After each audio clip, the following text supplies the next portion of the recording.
to another week of the Reading, Rambling, and Real Life series, and my name is Jeanette. Today is Monday, April the 27th, and it is after work now, and I'm sitting outside for a little bit because Andrew is cutting the grass, and it's just beautiful, and it's supposed to rain the next couple days, so I'm going to take advantage of it today. Earlier today, I did finish Dark of Night by Colleen Coble on audio. This is actually my first book for my May TBR, but my hold for my audiobook the audiobook of The Pink Bonnet by Liz Tolsma came in today, and I have this physically, and I'm not reading a book currently physically, so I was like, well, that's perfect. I will listen to this on audio and physically, so it'll be the one book I can focus on. And this is a historical suspense set in Tennessee.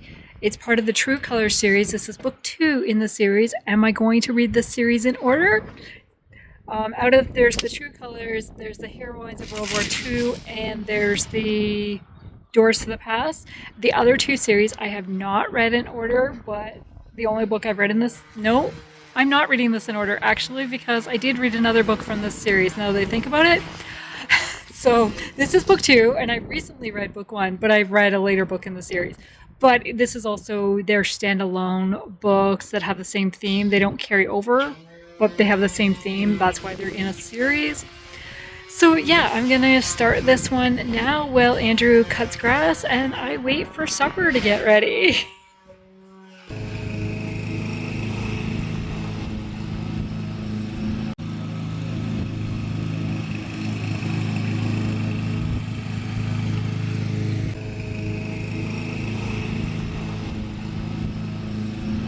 It is after supper now, and I thought I would update you on my thoughts of Dark of Night by Colleen Coble. So this is book 2 of the Annie Pedersen series. So we pick up with Annie and her daughter Kylie and Annie's relationship with John, and with her missing sister Sarah, who went missing when they were kids. And there's a possibility Sarah's back, but they're not really sure. So we pick up with that continuing storyline from book 1. But then we also have a secondary storyline following a photographer, Michelle, who has run away from an abusive husband, and now it's a year later, and she's out taking photographs, and then she gets taken. And who has taken her and why? And so that's the case that Annie is investigating because Michelle has gone missing. We know from the reader perspective, because we get Michelle's perspective, that she has been taken not of her own choice. I was really invested in Michelle's storyline and what was going to happen, what was going on. While I enjoyed Annie and John and everything there, it was really Michelle that I cared about the most, for sure. So because what I cared about was the secondary storyline more than the main storyline, I didn't really enjoy this as much as I think I could have. I did find it choppy between some of the scenes where it switched from Annie and John situation, then to Michelle, and then back. And it was like, wait, where are we now? What time are we now? Because it seemed to switch between events that happen. They start following chronologically, but then you have a scene and it's like, oh, it's the next day. But then you go back to the night before and I was like, wait, what? So yeah, so I enjoyed and was invested in the mystery of what was going on. I did not have it figured out at all. I knew that certain pieces went together, but I couldn't figure out how they all went together. And when it was revealed, I was like, well, there's no way I could have guessed that because I didn't even know that person existed. So I'm torn. I think it's going to be, I don't know, 3.5. I think. And then I started The Pink Bonnet today. And just after, I'm on chapter 3. So just reading 2 chapters in chapter 1, we meet, now I don't know how to say her name. Cecile? That doesn't sound right, but I think that's it. Who is a widowed mother, lost her husband a year ago. She's got a young daughter, 3 years old, who is definitely a handful. And it's during the time of the Great Depression. It's 1933 in Memphis, Tennessee. And she is struggling. And her neighbor recommends giving the daughter to the children's home until Cecile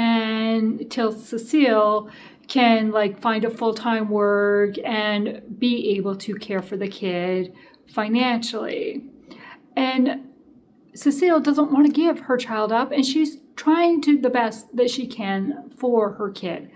Her kid just takes all of her attention because she's so young.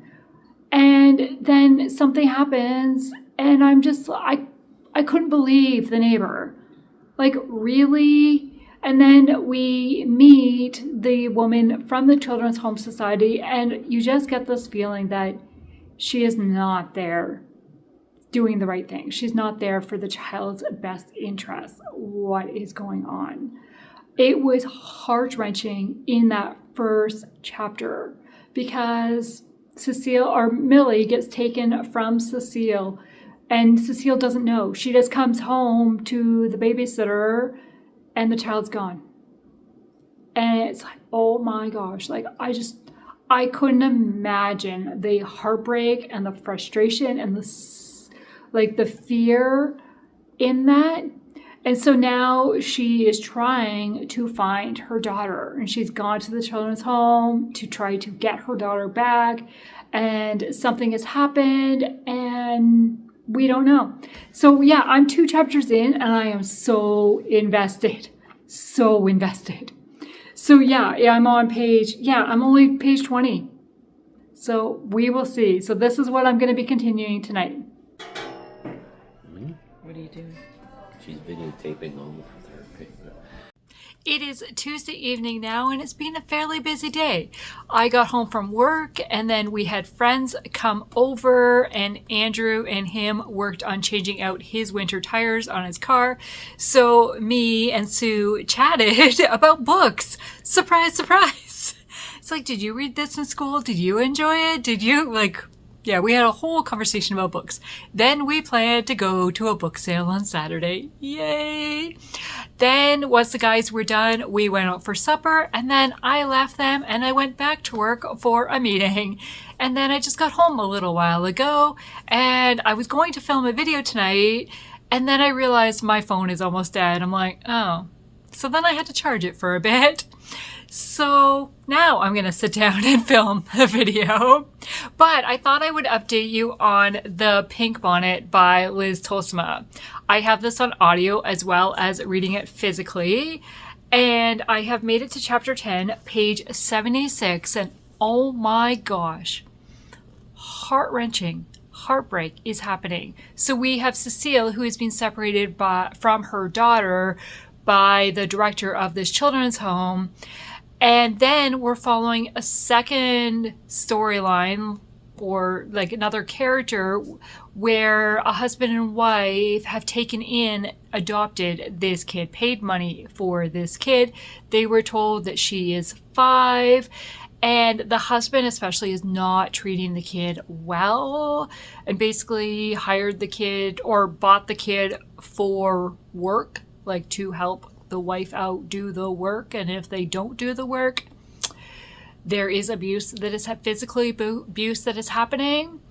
And we don't know for sure that this 5-year-old kid is the 3-year-old kid that is missing, but that is my guess right now. But then there is also another guy that has shown up that we also know he has got a daughter from this children's home.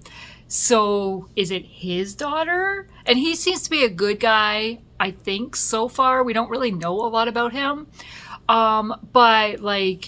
So is Millie with this one that is abusing the child, or is she with the other family? And so there's 2 for sure. Were they both taken? under the same type of circumstances. What? Like, oh, wow. And I mean, it is fiction based on strange but true history. And the tagline said, something sinister overshadows the Tennessee Children's Home Society. Well, there's definitely something sinister going on.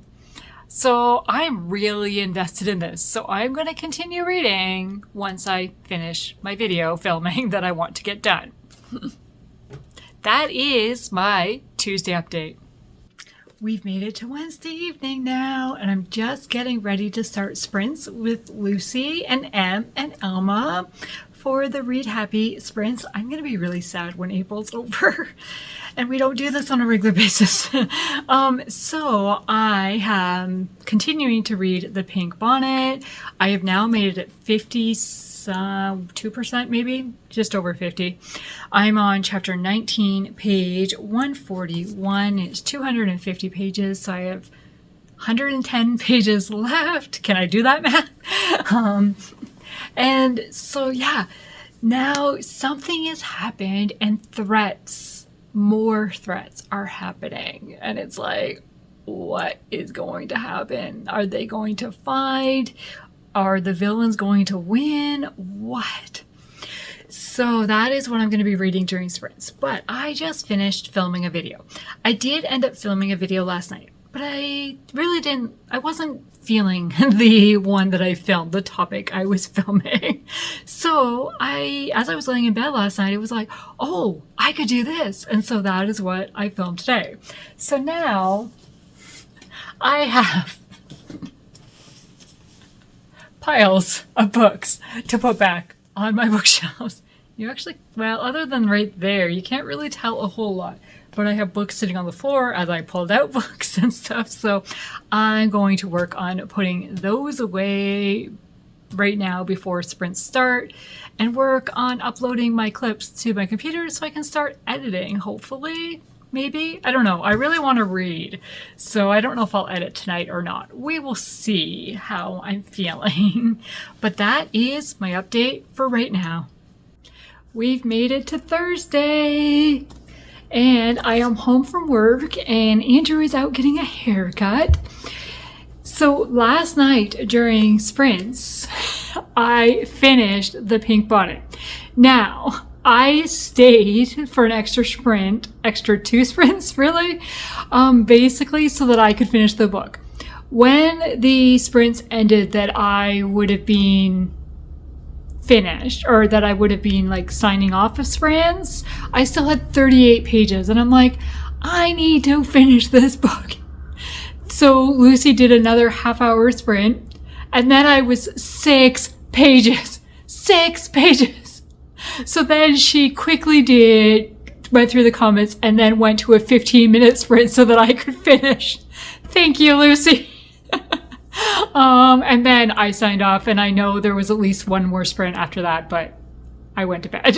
It was after midnight at that point. Like, I think it was 5 after 12 when I signed off. So yeah, I enjoyed it, but it is heart-wrenching and heartbreaking. And there are some like horrible things happening, horrible people.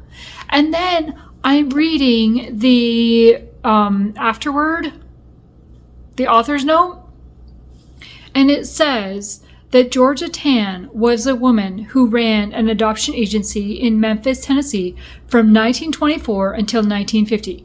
It is estimated that in that time she kidnapped over 5,000 children and sold them to the highest bidder. She even advertised the children in the newspaper, especially around the holidays. And some of the nation's biggest celebrities adopted through Miss Tan. What? Like, how did she get away with that? Like, people thought she was doing great work, which is how she got away with it. But then when you find out she was kidnapping the kids were not being signed over to her. Oh my gosh.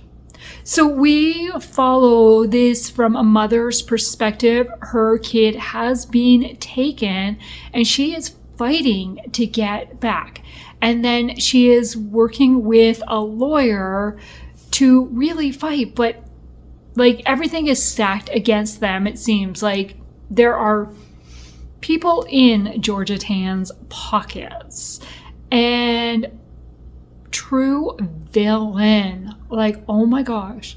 But then on the other side, there's the adoptive parents who don't know. They are sure that they got their child through an illegal adoption, and that, you know, they've adopted the kid and they're trying to provide better for them, not knowing that there's a parent out there that did not choose to give up their kid. So you see kind of both sides of it. And I also found it interesting when I was reading the author's note that Liz Tolsma has adopted 3 children. And so she was unsure about presenting this story because there are good sides to adoption. It's not all negative like this. So that just, yeah, I'm giving it 4 stars because I was totally invested in the story and really interested in the characters, and there was the true villain, but then there's the heartbreak for the mothers, on both sides, the kids, right? What took it down for me is there was a bit choppy at times, like we switched scenes, and at one point there's a certain character introduced, and I'm like, who is this guy? Like, where did he come from? What does he do? How does he involved in the story? His role becomes much more understandable near the end of it. But it was, I think when he was first introduced, it would have been helpful to know like a little bit more about who he is, how he relates to it, rather than just throw him in. And then there was a relationship between him and somebody else that just seemed to come out of nowhere. And then there's the romance. I liked it, but again, it also seemed to come out of nowhere. I mean, they were enemies at the beginning, the people. And we see that change, obviously, becomes a romance, so it's enemies to lovers. But it just felt like it came out of nowhere. So yeah, this was 4 stars, and I've read another one in the True Colors series. So now I think I've read 4 or 5 in that series, but this isn't a series I'm reading in order, so I can't tell you exactly. So today is April the 30th, and I have finished 13 books this month. I can't end on an odd number like that. 13? No way. So I have decided to read Dark Prophecy by Lynette Eason. This is a novella, a short story. I don't know what's the difference exactly other than the word count. Is there an easier way to figure it out? So I'm going to read that. It is only 78 pages. I've got it on my Kindle through Kindle Unlimited. It is a book from my May TBR. So that is the one I'm going to read. My Kindle says it should take me about an hour and a half to read. So I should be able to read that today. We do have reading sprints at 5 o'clock today, which is very unusual, but that's okay. Had other commitments, so we're doing them earlier to wrap up. So it'll be mainly talking about what books you've read, but I know there's going to be at least one sprint time in there. So a little bit of time to read, and then I'll have most of the evening left to read because M needs to be done by 8 o'clock my time.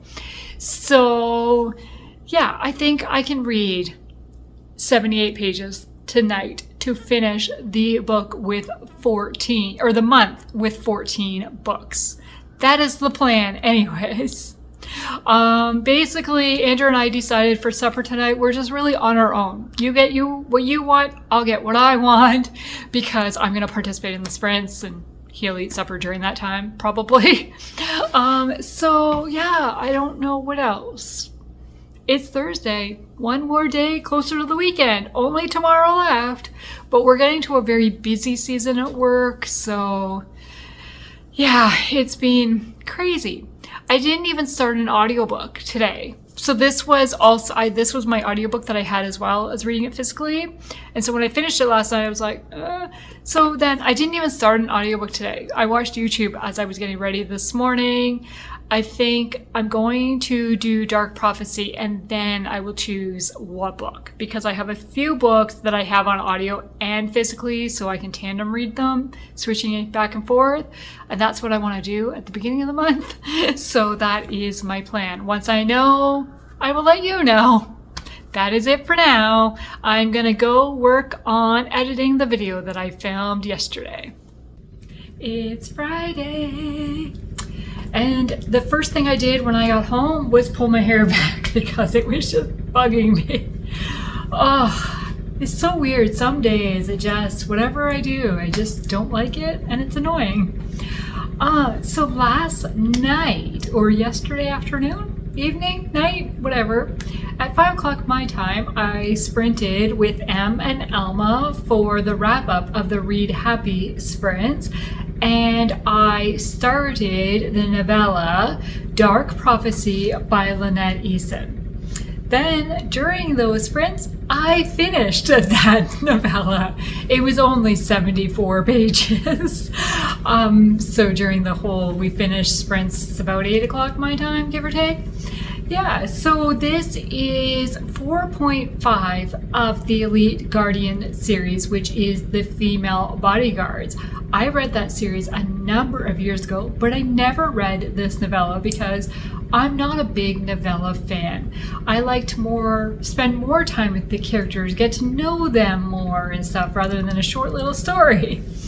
And this was fun, and I recognized some of the characters, some of the side characters especially, made appearances that were main characters in the earlier series, but a couple of them were missing for reasons. We got updates of why. They were all good reasons. And so basically we are following Riley, whose friend has gone missing, and she's pretty sure she's at this cult, and because she was doing an investigative story. Riley goes to the compound to try to find her. She does tell her friends where she's going so people know where she is. But she goes in and she gets into a little bit of trouble. And her ex is one of the people that knew where she was going. So Steve comes and is able to help her get out of that a little bit of trouble. But then they get into trouble together with this cult. And then the police do get involved. FBI gets involved. And the cult is planning something. And so I was really invested. It was very fast, action-paced. Very fast paced with lots of action. And then all of a sudden, like, something happens and it was like, wait, what? Like, it felt like it jumped, but that's the problem with novellas, is you got to wrap it up quickly. So there could have been a lot more development to that scene, but they couldn't because it was a novella. So I really enjoyed it for the characters and kind of the quick-paced action, but I would have liked a longer story. So I'm giving it 3 stars. That's kind of my standard rating for novellas usually, because I always want more. So that is all I read yesterday. After we got off sprints, I worked on editing my video for Saturday, which is my first, favorite, and next video, which I just finished going through, writing the description, creating the thumbnail, getting it scheduled. So that will be up. I will link it below in case you miss it. Then I talked on the phone with my mom for a while, and then I finished editing. Then I went to bed. Not a very exciting Thursday evening after sprints. But today I started What I Would Tell You by Liz Tolsma. This is book 1 of the Echoes of the Past series. This is a dual timeline. This is also a 26 and 26 book. And we've got 1941 and 2019. Determined to resist the invading Nazis, a Greek Jewish woman's greatest dream has become her worst nightmare. So we have met that Greek Jewish woman, Matilda, And then in the 2019 timeline, we've met a character named Tessa who has just received some DNA results. And it's led her on a search, and she has now arrived in Greece for that search. So I'm only chapter 10 in, so page 72, but I am really interested. And I'm really liking Matilda and Asher. They are a married couple, so the story starts with a married couple. I'm like, that is so unique. And they are in Greece, and Germany has just invaded, and Matilda has been working on a newspaper for the Jewish community. She is Jewish, and that's kind of where we are at the point, like what's going to happen. And then, as I said, Tessa's got DNA results, has gone to Greece to find out, to kind of investigate. So we'll see. So that is what I'm going to read. I do have this one physically and on audio, so I will be able to switch back and forth, which is my favorite way to read. So that is what we're gonna do. Right now I'm just waiting for supper to finish. I have scalloped potatoes and ham and broccoli in the slow cooker, so it's kind of like a soup. So they're not really scalloped potatoes. It's not thick enough. But yeah, we're waiting for that, and then I don't really have plans for tonight. I'll watch hockey. I will read. That's really my plan. And I want to catch up on some YouTube videos because I've missed a few in the last few weeks. I feel really behind. And then tomorrow we're going to the book sale. That is my check-in for Friday. Good morning. It is Saturday, and we are off to pick up a friend and then headed to a book sale. Wow. That sounds unbelievable, honey. A book sale? Wow, that's like a dream come true. Yeah, so we gotta drive a bit to get there. We heard about this through my uncle, and apparently it's a really good sale, so we'll see. I'll try to get some clips, but it depends on how busy it is, whether I pull out my phone or not. You better tell your friend Lucy. Maybe she'll meet you there. I don't think it's anywhere close to her. Oh, okay. Well, we'll just tell her we're on our way. We'll meet her there. Okay. Okay.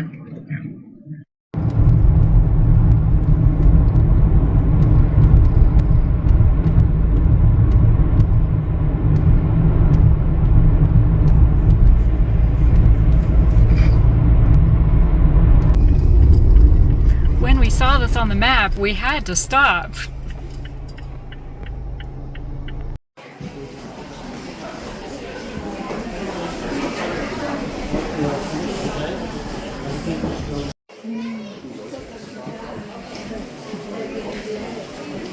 Oh yeah.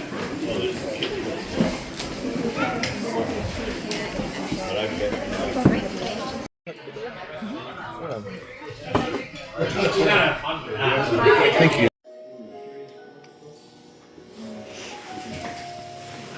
I'm so tempted, but I haven't earned my reward.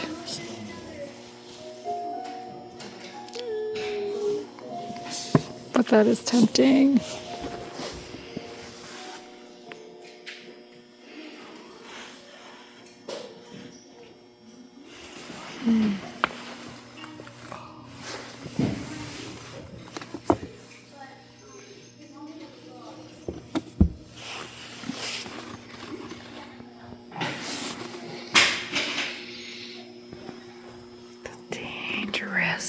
Dangerous. Find a book I want to own. Way down there.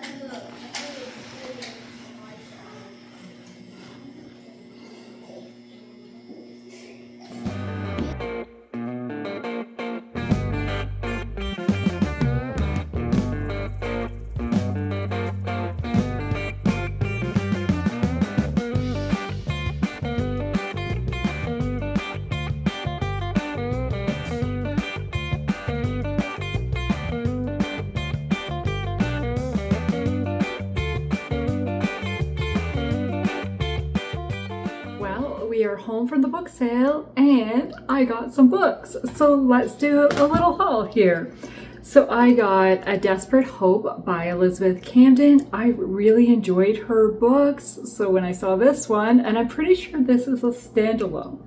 I actually don't know much about it, but it is set in 1908 New York. I actually didn't even read the back.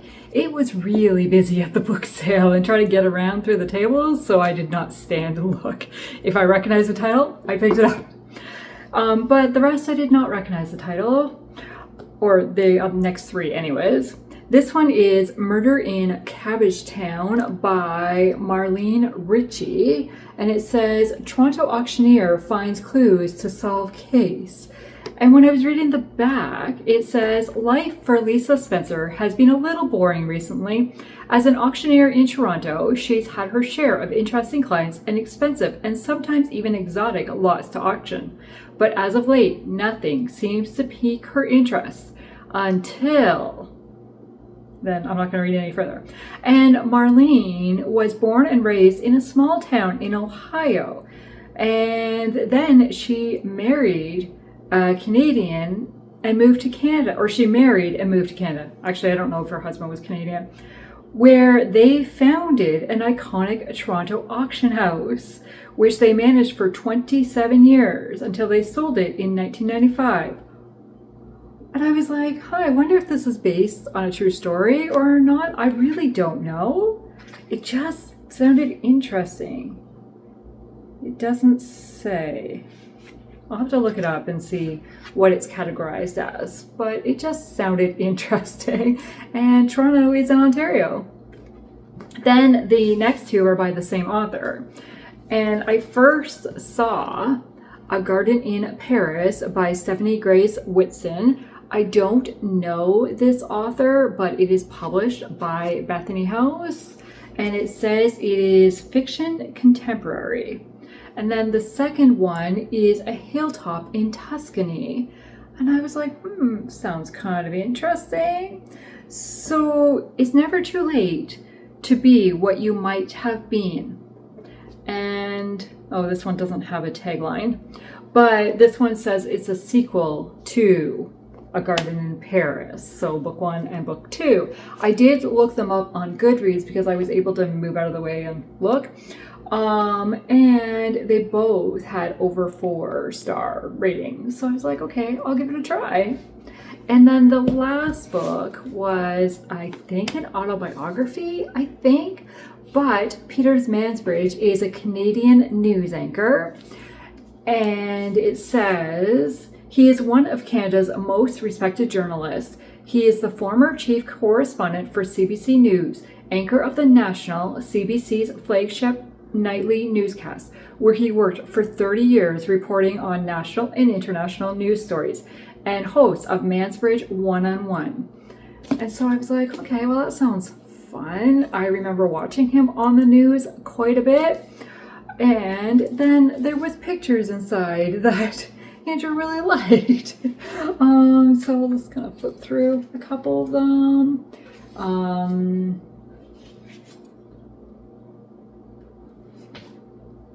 And with a bear. So I think this is like an autobiography. I don't know for sure. There he is with Bill Clinton and George Bush, I think. I don't know. There he is on the news desk. Sorry for the glare. And this last page here, where he's jumping off a rock, it says, each year on my birthday, I jump from this rock in the Gatineau Hills, as I did here in 2020, with the latest update yelling, I'm 72 and still jumping. Now, this book was published in 21, so he's not 72, he's older than that. But yeah, he has a very distinct voice as well, and does a few commercials, and as soon as it comes on, it's like, oh, that's Peter Mansbridge. So I thought that might be interesting to read. Then after the book sale, we went and had lunch, and Andrew had a full turkey dinner. He really enjoyed it. And then we went to a bookstore just in another community, and I picked up some cards because they had some good prices. So we got this birthday card set with horses. And then we got these beaver cards. I'm like, that is so cute. And there's 3 different designs, but I was like, those are cute. And then I did pick up a couple other cards, but I'm not going to show them because they're going to people that might watch this video. So that's it. Now, reading update. I am still reading What I Would Tell You by Liz Tolsma. I have made it almost halfway through. I'm on chapter 20. This is definitely right now more historical. Like we spend more time in the historical timeline than we do in the contemporary timeline. And I am very interested in really kind of both how they connect. But the historical, like Matilda, what a strong and determined woman. And what is she fighting for? And while her husband is away at labor camps, and just, wow, like the things that she is dealing with. And then for the contemporary, it's what is going on? What are they going to find out? Has her mom been holding something back? Or maybe her mom didn't even know. Maybe it was her grandmother. So yeah, I'm very, very interested. So I am enjoying it. And I enjoy reading about World War II. And I always get excited when I get a different setting. Like this one is set in Greece. I don't think I've ever read a book set in Greece. So I don't know. So I did look at some of the books, because you'll see them in the clip, at the bookstore. But they were more expensive than what I wanted to pay, what I'm willing to pay. So I kept them there, and I'm being smart. I'm also I have to earn a book to pay a brand new price. I have to earn a book from my 26 and 26. I need to complete a line, and I'm so close, but I haven't done it yet. This is a 26 and 26 book. Will this complete the line that I've had empty for 4 books now? Actually, I don't know how many books. Maybe it's only 3. I don't know. We will see what happens. So when we got home, I sat down and watched the Kentucky Derby. Just the 2-minute race, which is 2:02 today, I think it was, and that was fun to watch, especially the replay to see how far the horse came from the back. Oh, I've got company. Who are you talking to? I'm talking to my friends. You got friends? Oh, well, I know you got friends. Yeah, am I one of your friends? Yes. Good. And all the people in YouTube land? Yes. That's wonderful. That's great. Well, I'll leave you guys alone. Okay. Yeah. You're talking about horsing around, were you? I was talking about watching the Kentucky Derby and how the guy came from the very back not the very back, but very close to the back to win. Like, that was impressive. That was actually very impressive. Good for them. So I'll leave you alone with your friends. Goodbye, everybody. That's it. That's all I had. I was going to sign off and go watch hockey game. Wow. You lead an exciting life. You buy books, you watch a horse race, and you watch hockey. Boy, that's wonderful. And then I read books. I don't just buy, I read. Why did you tell me that? I always thought you just bought books. I thought you just bought them to store them. I didn't. Oh, you read them. Wow, you're amazing. Cool. Well, goodbye, everybody. Bye.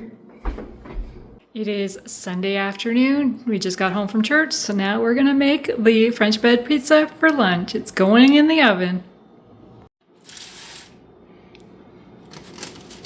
Ready to eat. It is Sunday evening now, and I don't really have much of a Sunday update. I did not film anything after lunch. I sat down to read. I was like, oh, I want to read a little, like 1 or 2 chapters, and then I will get up and film a video that I want to film, and then I'll read some more, but I'll film in between. Yeah. I got so invested in the book, I did not want to put it down, and I read. And I read, and I read. I did fold laundry in between, So, I mean, I did stop for a little bit, but I also listened to my audiobook while I was folding laundry. So I guess in a way, I didn't really stop. And then I laid down and had a nap. Then we had supper, which was just, we picked up something because I was just way too tired and didn't want the leftovers in our fridge. We'll have them tomorrow night. Then what else did I do? Yeah. Oh, I watched the hockey game. I watched Montreal and Tampa. And as Montreal was the last Canadian team, Montreal Canadiens, that's funny, I was cheering for them. And they won. So they're moving on to the next round. I wrote some book reviews, and now I really need to film the video because we have company coming later this week, and that's going to affect my filming schedule during the evenings. So I'm like, oh, I need to get this video filmed so that I can work on it, editing it. So I need to do that. But first, I'm going to share my thoughts on this book so I can wrap up this week's video and also work on editing it as well. So I finished What I Would Tell You by Liz Tolsma, which is book 1 of the Echoes of the Past series. It is a dual timeline, World War II and 2019. So pre-COVID. And that plays a part at the end. There's a mention at the end about COVID, and then it jumps to 2022, which I thought was kind of interesting. But we've got Matilda in Greece, who is a young married woman. So that is unique because she is married right from the beginning of the story. And she is fighting for what the Germans are doing to the Jewish people. She is a Jewish woman. And then we're following her story. There are journal entries throughout this. So this would totally work for Epiphany January next year for a recommendation for that. There are a number of journal entries throughout. Then we've got Tessa, who is in the present day timeline, who also has some journal entries and who has come to Greece to find out a history about her DNA. Like, why does she have this in her DNA when she didn't know anything about it? And so she's finding out something from her past. And this is heart-wrenching for Matilda because we're following a Jewish woman in 1943 and what's going on. And she is fighting for herself and her husband. And like, just, yeah, heartbreak. There was a scene where I was crying last night as I was reading it. I'm like, please don't tell me that happened. Please don't tell me that happened. And it did. And I'm just like, oh. And then I was surprised I didn't cry afterward, like in another scene. But I guess I also knew it was coming. And it was kind of prepared for, maybe. That's why it didn't hit me emotionally today. Or maybe I was more emotional last night than I was middle of the day today. Who knows?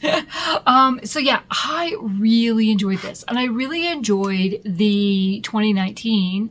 I wasn't as connected to her. We don't spend as much time with her as we do with Matilda.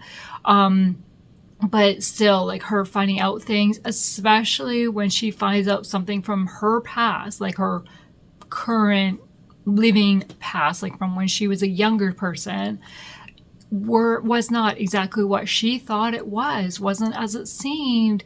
And I was like, wow, the heartbreak that she went through and the emotions of her dealing with that. There is a bit of romance that happens in the present day timeline. And I really liked that it was set in Greece. Like that, as I said before, I don't think I've ever read a book set in Greece. So I thought that was kind of cool. I really enjoyed listening to it and reading it, and I did it in tandem at times. I switched between the two at times, and I really enjoyed that. It really made the characters come alive for me. I am giving this book 5 stars. I really enjoyed it, and I loved learning a different part of World War II history. Now that I finished this book, this is a 26 and 26 book, so I have a scratch card for it. So we're going to go to the overhead, we're going to scratch and find out where it goes on my 26 board. Will it be number 9 this time? I don't know, let's find out. Okay, here's the card, let's scratch. It is not number 9. Of course it's not. That would be too simple, right? Number 5.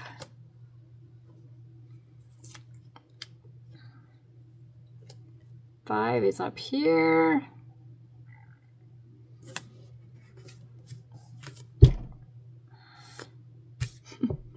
I feel like it's going to take me forever to complete a line. Well, it was not that elusive number 9. It was number 5. So I have 2 here, 1 there, 3 there, 2 there, and 3 there.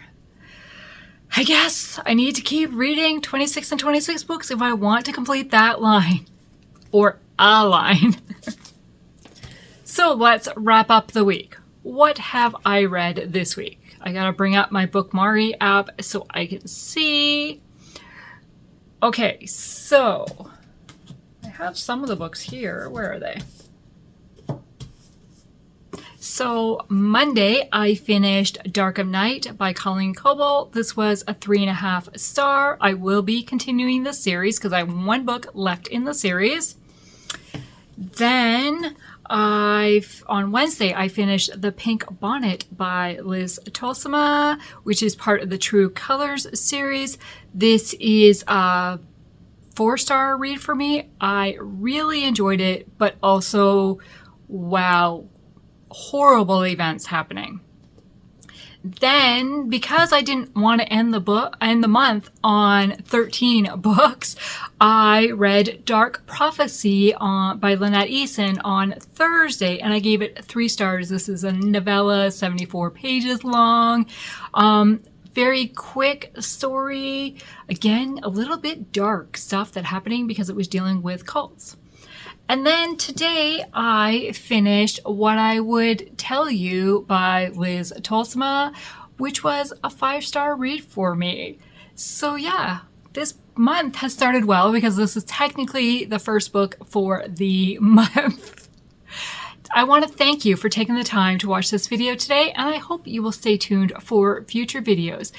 I would love it if you would put in the comments below a book emoji if you have nothing to say, because I went to a book sale yesterday and got some books. And I read books this week. Thank you. Have a great day. Bye.